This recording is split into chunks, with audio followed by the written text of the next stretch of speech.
That's close to inciting to sedition, so investigate namin sila. Yung mga ganyang klaseng salita has no place in a civil society.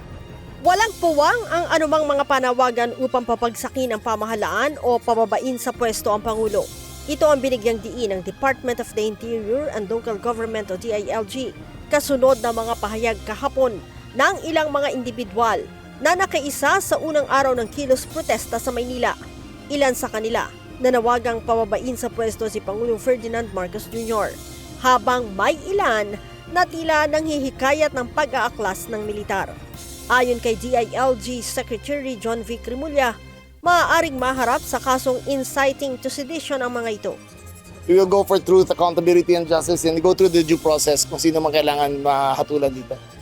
Kasama sa kondisyon ng Quezon City Local Government Unit at ng Department of Public Order and Safety sa aplikasyon ng permit ng grupong United People's Initiative na wala dapat mababanggit na seditious remarks sa kilos protesta bago aprubahan ang kanilang permit. Ngunit tila nalimutan ito ng ilang nakiisa sa kilos protesta. With the freedom of expression comes a sense of responsibility. So calling an act of sedition is not curtailing, it's dangerous to the state. Diba? So yung mga ganyan, every citizen is accorded the right to free speech, but they must have the corresponding responsibility to behave in all civility. Sa kabila nito, kontento naman si Secretary Remulla sa ipinatupad na seguridad kahapon sa unang araw ng religious rally na isinagawa sa Maynila at sa People Power Monument. Katunayan, pangkalahatang payapa daw ang kilos protesta kahapon. Sa kabila nito, hindi nagpapakakampante ang Philippine National Police lalo pat may 2 araw pang natitira. Napakagaling naman ang pulis natin kahapon. Excellent work. Nakita natin walang incidents, maayos ang traffic management, peaceful lang.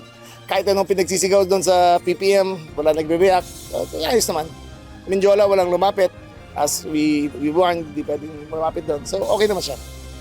May babala naman ang DILG sa mga grupo na planong guluhin ang payapang kilos protesta. Nasa diskresyon na rin daw ng religious group kung sino ang nais ng mga itong palahukin sa isinasagawa nilang protesta.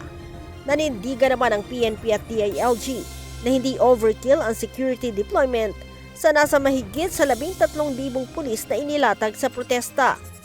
Ito po ay para bigyan ng proteksyon yung mga nagrarally natin, ang mga religious na rally natin, para doon sa mga posible na nais o manggulo po sa atin man po.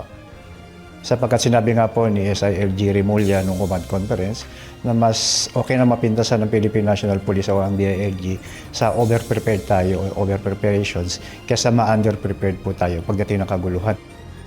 Tingin ko wala naman nag-i-incite to a riot doon sa mga mag-protest.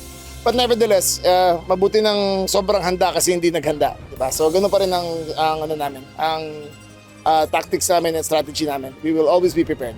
Kaugnay nito, kasama sa iimbestigahan ng PNP ang mga kumalat sa social media na fake news gaya ng mga lumang video ng umano'y gulo sa Mendiola.